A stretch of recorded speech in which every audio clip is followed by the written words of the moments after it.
बिस्मिल्लाहिर्रहमानिर्रहीम, अस्सलाम वालेकुम। आप देख रहे हैं व्यूज मैटर। मैं हूं मुर्तज़ा डार। आज बात करेंगे मशरिक़ वस्ता की और मेरे पास दो बड़ी खबरें हैं जिसका जिक्र आपसे करना है। पहली बात आज हम ये करेंगे कि तुर्की में आज हमला हुआ है, रॉकेट दागे गए हैं और आज भी तुर्की में 3 लोग जान की बाजी हार गए हैं। आपको याद होगा इस्तांबुल में धमाके हुए थे और उसके बाद क्या कुछ हुआ और अभी तक उसका सिलसिला जारी है। आज किसने हमला किया, ये लोग किस तरह मारे गए और उसके बाद क्या मुमकिन तौर पर होने जा रहा है, उसकी तमाम तर तफसील आपसे शेयर करूंगा। दूसरी बात आज हम ये करेंगे कि सऊदी अरेबिया के हवाले से एक बहुत ही दिल दहला देने वाली रिपोर्ट शाया हुई है और वो रिपोर्ट बता रही है कि सऊदी हमलों में यमन में अभी तक कितने हजार बच्चे मारे जा चुके हैं और कितने हजार जख्मी हुए हैं तकरीबन 7 सालों में। फिगर है 8,000 से ज़्यादा। इसके बाद क्या होगा और ये रिपोर्ट क्या अयां कर रही है, इसकी भी बात करेंगे। गुफ्तगू का बाकायदा आगाज़ करते हैं। सबसे पहली चीज़ ये कि तुर्की पर एक मरतबा फिर आज हमला हुआ है। मैं आपको उसकी तफसील बताता हूँ।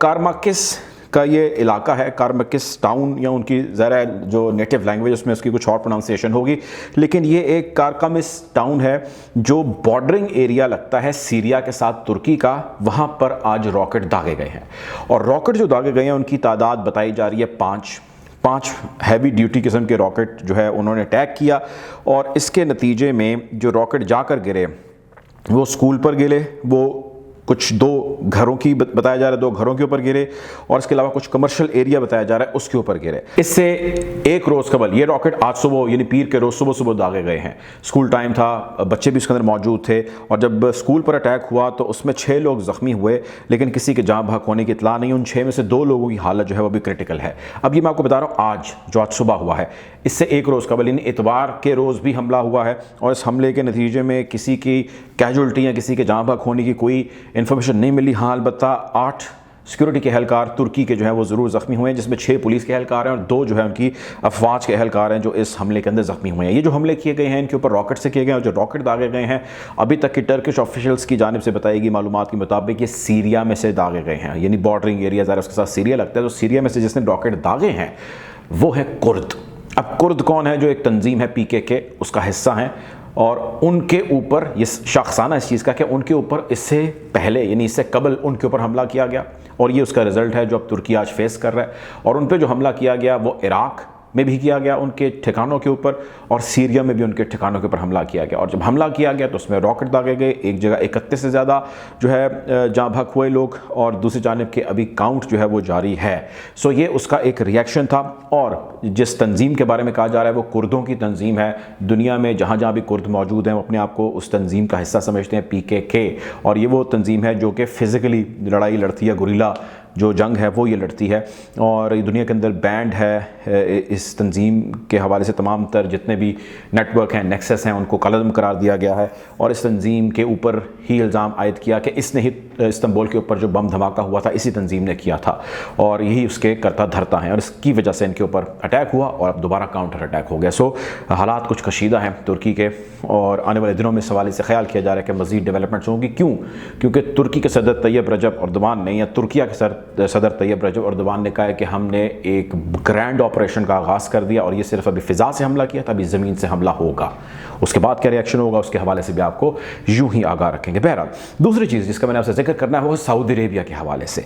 सऊदी अरेबिया के हवाले से राइट्स ग्रुप एक ह्यूमन राइट्स ऑर्गेनाइजेशन है, दुनिया की बड़ी मानी जानी बहुत बड़ी ऑर्गेनाइजेशन है जो कि ह्यूमन राइट्स के लिए काम भी करती है, बहुत सारा डाटा कलेक्शन भी करती है। दुनिया बहुत मुख्तलिफ ममालिक के अंदर उसके कैंप ऑफिसेज भी मौजूद हैं, जहाँ जहाँ पे ह्यूमन राइट्स की ज़रूरत होती है ये लोग वहाँ पे पहुँच भी जाते हैं। तो एक अच्छा बड़ा तगड़ा नेटवर्क है और उनकी रिपोर्ट्स को, तहकीक को हमेशा ऑथेंटिक होने की निगाह से देखा जाता है। उसने एक रिपोर्ट जारी की आज। उसकी जारी करदा रिपोर्ट के मुताबिक जो खौफनाक वो हक़ाइक़ बयान कर रहा है वो कहता है कि 8,000 से ज़ायद बच्चे 2015 से अब तक यानी 5 और 2 7 साल के दौरान 8,000 से ज़ायद बच्चे ज़ख्मी हुए और मारे गए। एग्जैक्ट फिगर वो लिखता है कि 3,860 बच्चे जाँ बहक हुए।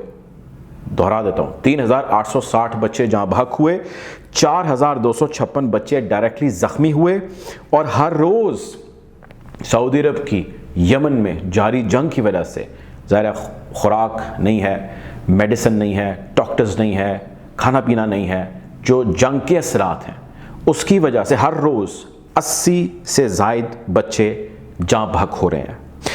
और इसी रिपोर्ट के अंदर जो जारी किया राइट्स ग्रुप ने, इंटरनेशनल ऑर्गेनाइजेशन है, ये सिर्फ कोई यमनियों के लिए काम नहीं करती और यमन के लिए नहीं है, उसने इसका मुर्द इल्ज़ाम, इसने और इसके साथ इसकी दीगर जो बाकी जमातें ह्यूमन राइट्स की, उन्होंने मुर्द इल्ज़ाम इस सारी सूरत हाल का ठहराया है सऊदी अरेबिया को, और उन्होंने मुर्द इल्ज़ाम ठहराया है अमेरिका को, और उन्होंने मुर्द इल्ज़ाम ठहराया है यूनाइटेड नेशन को, और उन्होंने मुर्द इल्ज़ाम ठहराया है तमाम उन यूरोपियन ताकतों को जो किसी मसले या किसी मसलहत की वजह से सऊदी गैज़ो गज़ब जो उन्होंने ढाई रखा है यमन के ऊपर कई सालों से, उसके ख़िलाफ़ खामोश है। तकरीबन 7 साल यमन जंग चलती रही और उससे कबल जो यमनियों के साथ सलूक सऊदी करते रहे, उसके हवाले से तारीख़ भरी पड़ी। हमने इसके हवाले से तफसीली तारीख़ी वीडियो भी की है कि तारीख़ इस हवाले से क्या कहती है।